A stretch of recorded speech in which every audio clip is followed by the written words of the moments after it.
सुप्रभात एमपी, मैं हूं आपके साथ अवंतिका श्रीवास्तव। आप सबसे पहले बात प्रधानमंत्री नरेंद्र मोदी की करेंगे, जहां आज सागर के दौरे पर प्रधानमंत्री रहने वाले हैं। बीना में कार्यक्रम में शामिल वो हो रहे हैं। प्रधानमंत्री नरेंद्र मोदी बीना में पेट्रोकेमिकल कॉम्प्लेक्स का भूमि पूजन करेंगे। 50,000 करोड़ की योजनाओं का शिलान्यास करेंगे। प्रदेश के नर्मदापुरम और इंदौर के आईटी पार्क का रिमोट से अनावरण करने वाले हैं। इसके अलावा गुना, शाजापुर, मऊगंज, आगरमालवा, मक्सी में स्थित औद्योगिक पार्क का बीना से रिमोट के जरिए ही अनावरण करने वाले हैं। तो ये बेहद ही खास दिन आज मध्य प्रदेश वासियों के लिए। चुनावी साल भी, इसीलिए लगातार प्रधानमंत्री का दौरा भी बढ़ता जा रहा है।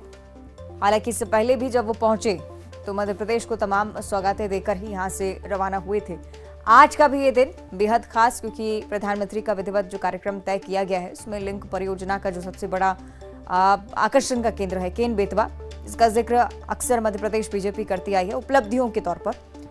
आज उसका अनावरण प्रधानमंत्री करेंगे। अलग अलग औद्योगिक पार्कों का भी अनावरण रिमोट के जरिए होगा, यानी कि वर्चुअल माध्यम से प्रधानमंत्री करेंगे और उसके बाद छत्तीसगढ़ दौरे के लिए रवाना हो जाएंगे। लेकिन उससे पहले ये जो कार्यक्रम आप देख रहे हैं ये भी बहुत महत्वपूर्ण, चुनावी साल में राजनीतिक लिहाज से भी आप इसके मायने समझ सकते हैं। सागर के दौरे पर वो रहेंगे, बीना में पहुंच रहे हैं केन बेतवा लिंक परियोजना के लोकार्पण के लिए, और मुख्यमंत्री की मौजूदगी भी आपको लगातार ये बताएगी कि अब गंभीरता के साथ मध्य प्रदेश बीजेपी मिशन 2023 में जुट चुकी है। कुछ ही दिनों बाद चुनाव की तारीखों का ऐलान होगा, लेकिन उससे पहले प्रधानमंत्री नरेंद्र मोदी का दौरा लगातार मध्य प्रदेश में बढ़ता हुआ, ये स्पष्ट करता हुआ कि तमाम विकास कार्यों को लेकर पूरी तरह से सजग है मध्य प्रदेश सरकार और आने वाले समय में इसी तरह से काम करेंगे।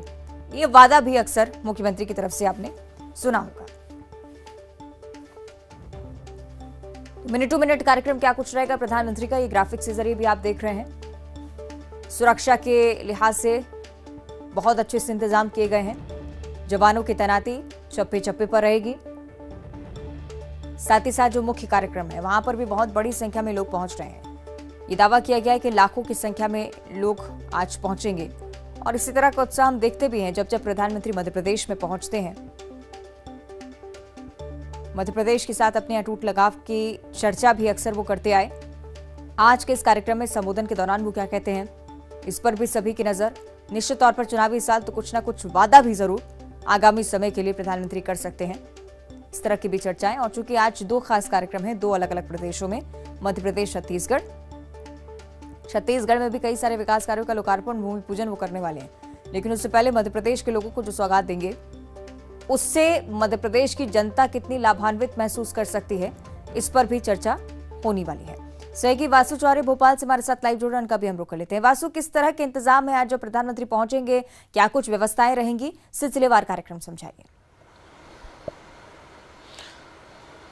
निश्चित तौर पर देखिए, मध्य प्रदेश के लिए आज बहुत बड़ा दिन है। देश के प्रधानमंत्री का आज मध्य प्रदेश का दौरा है। बीना वो पहुंचेंगे और बड़ी एक सौगात देंगे। 50,000 करोड़ रुपए से रिफाइनरी का जो है विस्तार होगा और लाखों करोड़ रुपए का जो निवेश है वो मध्य प्रदेश में आएगा। और निश्चित तौर पर इसे समझा जा सकता है कि मध्य प्रदेश के विकास में ये कहीं ना कहीं एक मील के पत्थर का काम करेगा और बड़े पैमाने पर लोगों को सीधे तौर पर रोजगार भी मिलेगा। इसके अलावा इंफ्रास्ट्रक्चर डेवलपमेंट की बात करें तो उससे जुड़ी हुई भी कई सौगात पीएम मोदी आज दे सकते हैं। पीएम मोदी के दौरे को लेकर लगातार शासन प्रशासन स्तर पर तैयारियां चल रही थी और बीना में पीएम मोदी का भव्य जोरदार स्वागत जो है वो किया जाएगा। और इससे मध्य प्रदेश की इंडस्ट्रियलाइजेशन ग्रोथ की अगर बात करें तो एक कहीं ना कहीं एक बड़ा कदम इसे माना जा सकता है, क्योंकि हर क्षेत्र में मध्य प्रदेश में अब लगातार निवेश आ रहा है और लगातार हर क्षेत्र में जो ग्राफ है डेवलपमेंट का वो कहीं ना कहीं बढ़ता हुआ दिखाई दे रहा है। पीएम मोदी के भी लगातार दौरे जो है वो हो रहे हैं और मध्य प्रदेश में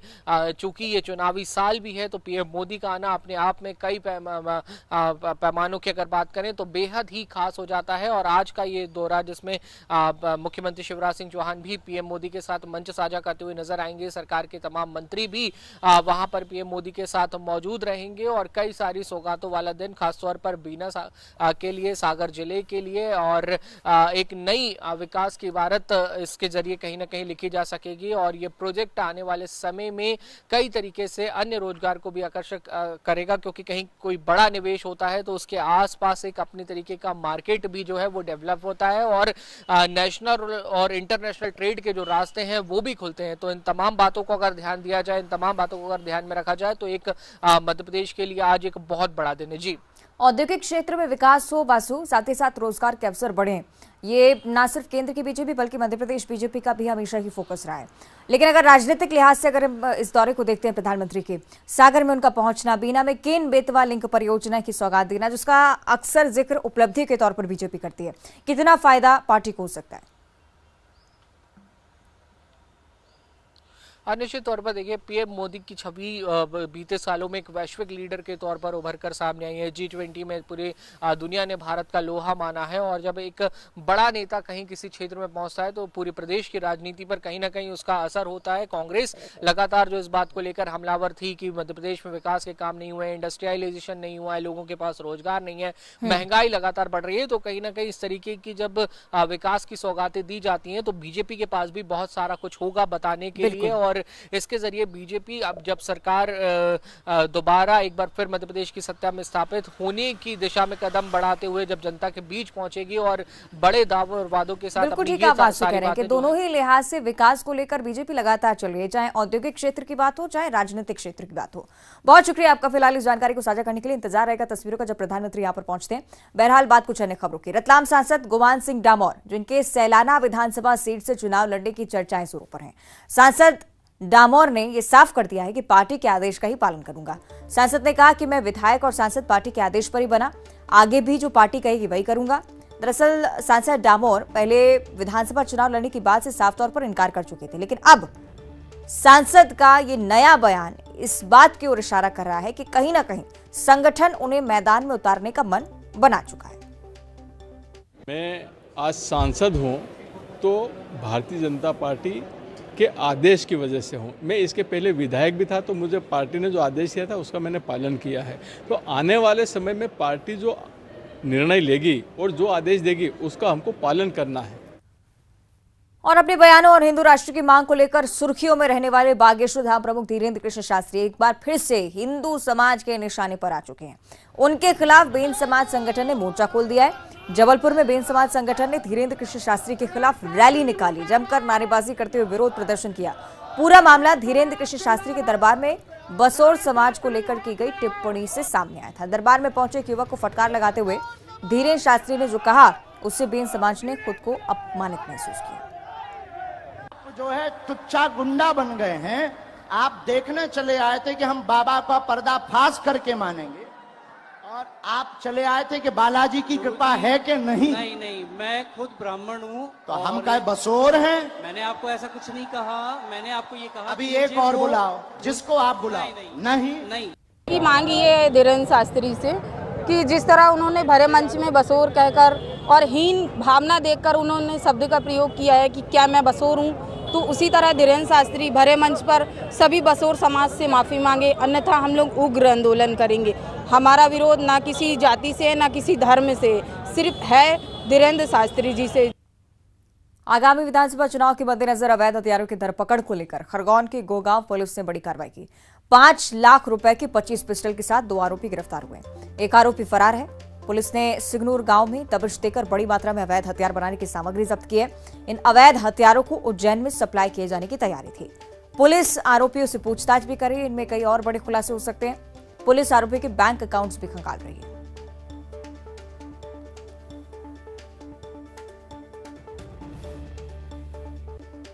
गोगामा थाना पुलिस ने एक बड़ी खेप पकड़ी है अवैध हथियारों की।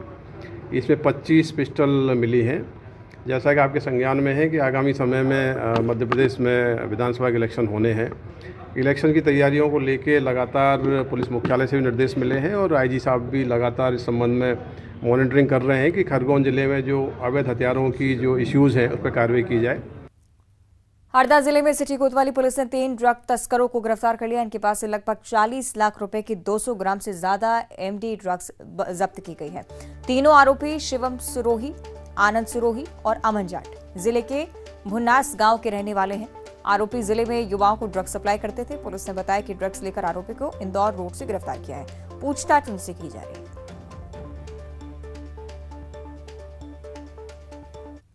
मुरैना में भी जमीन को लेकर दो पक्षों में विवाद हुआ है। इस दौरान एक पक्ष ने दूसरे पक्ष पर फायरिंग की है। इसमें एक व्यक्ति को गोली लगने से घायल होना उसका सामने आया है। सूचना के बाद मौके पर पहुंची पुलिस ने घायलों को उपचार के लिए फौरन जिला अस्पताल भर्ती करवाया। आरोपियों के खिलाफ केस दर्ज किया है। उनकी तलाश फिलहाल की जा रही है। पेड़ के पीछे झगड़ा हुआ था। किसको लेकर? पेड़ के ऊपर झगड़ा हुआ था। अच्छा, फिर क्या हुआ? तो हम जाके मना करने लगे। ट्रैक्टर 5 बजे ले आके कर दिया था। तो मैं 7 बजे गया था मैं मना करने के लिए। जब मना नहीं मानी तो बंदूक रखे था वो। तो मैं देख के नहीं हम भागे तो उन्हें जलदान सिंह ने गोली मारी और उसी के लड़का। अभी मैं जमीन संबंधी मामले में एक युवक के गोली लगने की सूचना मिली थी। युवक का नाम था बंटी तोमर, जिसको जिला अस्पताल मुरैना लेके आए हैं और जिसके पैर में गोली लगी हुई है। MLC कराई जा रही है और बाद FIR कर वैधानिक कार्रवाई की जाएगी। जो तथ्य सामने आएंगे वैसी कार्रवाई की जाएगी।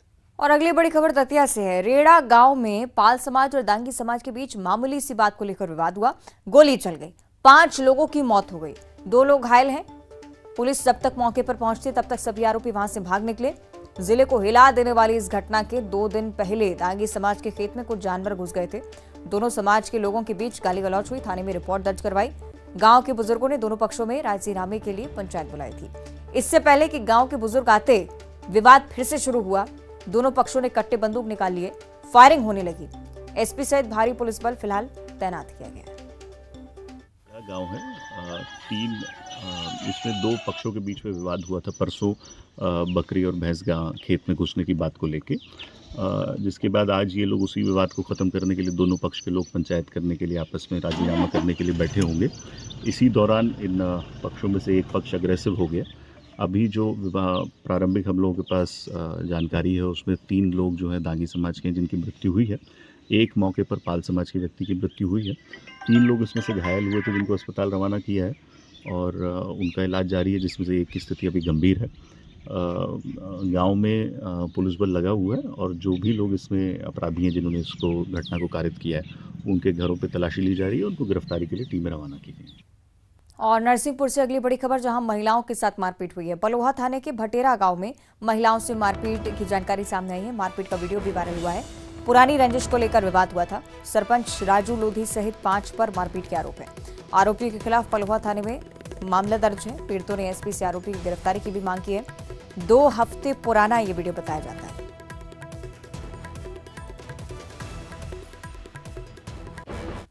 और पन्ना में जितेश्वरी देवी के समर्थन में करनी सेना के कार्यकर्ताओं ने रैली निकाली है। प्रदर्शनकारियों ने महारानी के अपमान के आरोप लगाए हैं। SP ऑफिस का घेराव किया है। करनी सेना के प्रदर्शन के दौरान ASP से वाद विवाद भी हुआ।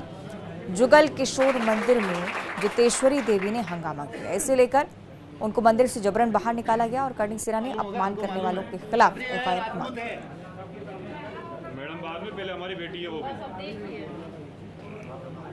गुनाह कोई और करे, सजा किसी और को मिले, ऐसा ही मामला सामने आया सतना जिले के रामनगर अरगट गांव से। समर्थन मूल्य पर किसानों का गेहूं खरीदा गया, लेकिन भुगतान 5 महीने बाद भी नहीं हुआ। खरीदी के बाद भुगतान में गड़बड़ी की गई थी। जिन किसानों से खरीदी की गई, भुगतान उनको नहीं बल्कि फर्जी नामों पर कर दिया गया। इस तरह से करीब 67 लाख का गबन हुआ है। परेशान किसानों ने कई जगह शिकायत भी की है, सुनवाई नहीं हो रही है। सतना शेडोल मार्ग जाम कर दिया गया किसानों की तरफ से। बाद में प्रशासन ने आश्वासन दिया कि मामले पर कार्रवाई करेंगे। जाम किए थे, सबको सूचित करके कलेक्टर, SDM, तहसीलदार कि हम सबका पैसा 1 हफ्ता के 7 दिन के अंदर आप दिया दीजिए, नहीं तो हमारा अनशन तक मरण तक का काम करेंगे।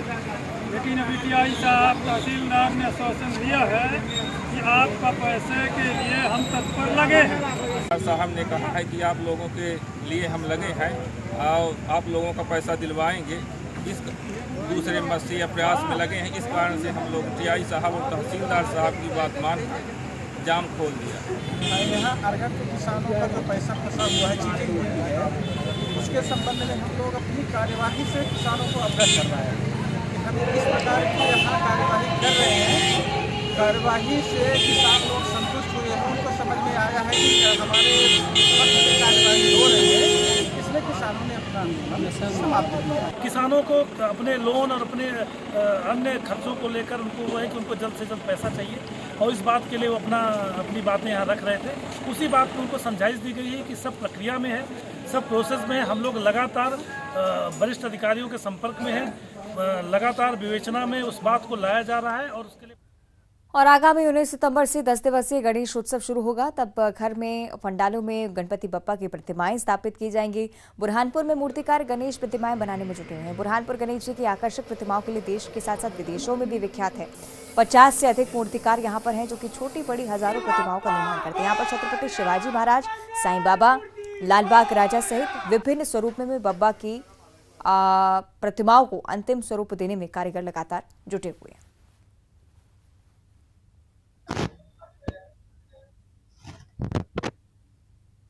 मोरे आर्ट्स में जहां पर गणपति बाप्पा की प्रतिमाओं का निर्माण कार्य किया जा रहा है, यहाँ के मूर्तिकार जो है वो गणपति बाप्पा की प्रतिमाओं को बेहद ही आकर्षक स्वरूप दे रहे हैं। और इस वक्त हमारे साथ में मौजूद है बुरहानपुर के मूर्तिकार। जी बताइए कि किस तरह की प्रतिमाएं जो है यहाँ पर उनका निर्माण कार्य किया जा रहा है। मेरे पास 10 फीट से लेकर 15-16 फीट तक की प्रतिमाएं बन रही है अभी, और उसमें स्वरूप में शिवाजी के रूप में है, मैंने स्वामीनारायण के रूप में बनाई है, और एक सीढ़ियों से उतरते हुए बनाई है, स्वर्ग से उतरते हुए। देश के कौन कौन से इलाकों में प्रतिमाएं जाती हैं? मेरी प्रतिमा महाराष्ट्र में जालना, औरंगाबाद, मनमाड़, नंदुरबार, और एमपी में उज्जैन, खरगोन, बड़वानी इधर जा रही है। विदेशों में भी जाती है प्रतिमा? हाँ, विदेशों में जाती है छोटी प्रतिमा। एक एक प्रतिमा की कीमत क्या होती है? प्रतिमा की कीमत मेरे पास अभी 30,000 से लेकर 65-70 हजार रुपए तक है। महाराष्ट्र के भक्तों ने बताया कि काफी आकर्षक प्रतिमाएं रहती है बुरहानपुर के मध्य प्रदेश के बुरहानपुर की, जिसकी वजह से जो है वो यहाँ की प्रतिमाएं जो है हर साल लेकर जाते हैं और अपने शहरों में, अपने महाराष्ट्र में काफी धूमधाम से गणेश उत्सव मनाते हैं। गणेश कुमार बाविस्कर, न्यूज़ 18 बुरहानपुर। फिल्म कागज तो आपने देखी होगी। इसमें एक शख्स खुद को जिंदा करने की लड़ाई लड़ता है। कुछ ऐसा ही मामला मंडला जिले से भी आया है। खुद को जिंदा करने की लड़ाई ये व्यक्ति लड़ रहा है। किस तरह से, रिपोर्ट में समझिए।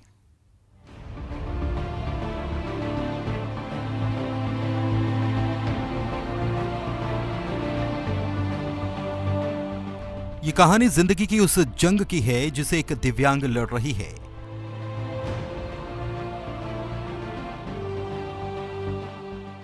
ये जंग है खुद को जिंदा साबित करने की जंग।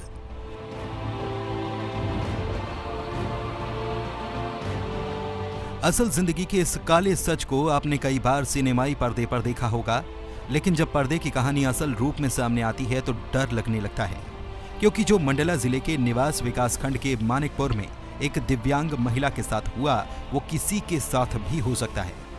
दरअसल मंडला जिले के निवास विकासखंड की ग्राम पंचायत मानिकपुर में सरपंच और सचिव की लापरवाही ने जिंदा दिव्यांग महिला को कागजों में मृत घोषित कर दिया।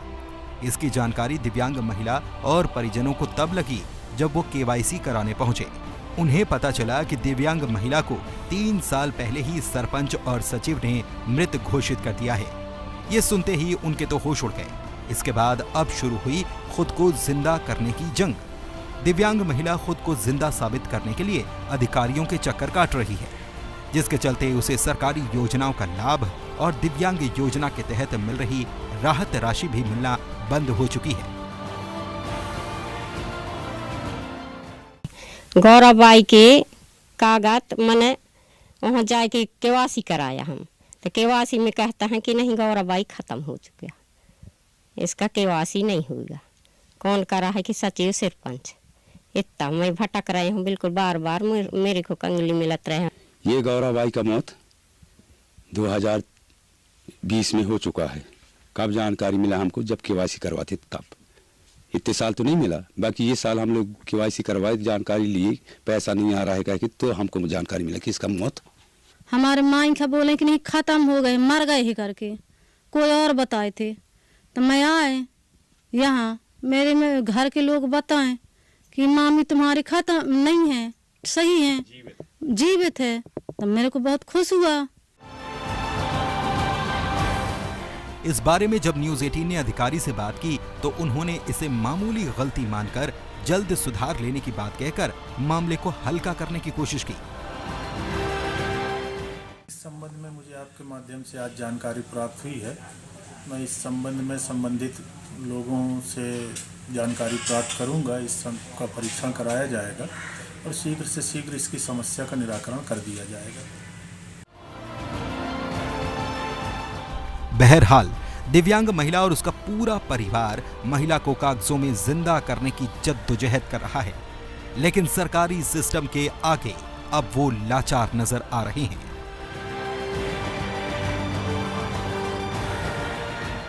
कृष्णा साहू, न्यूज़ 18, मंडला।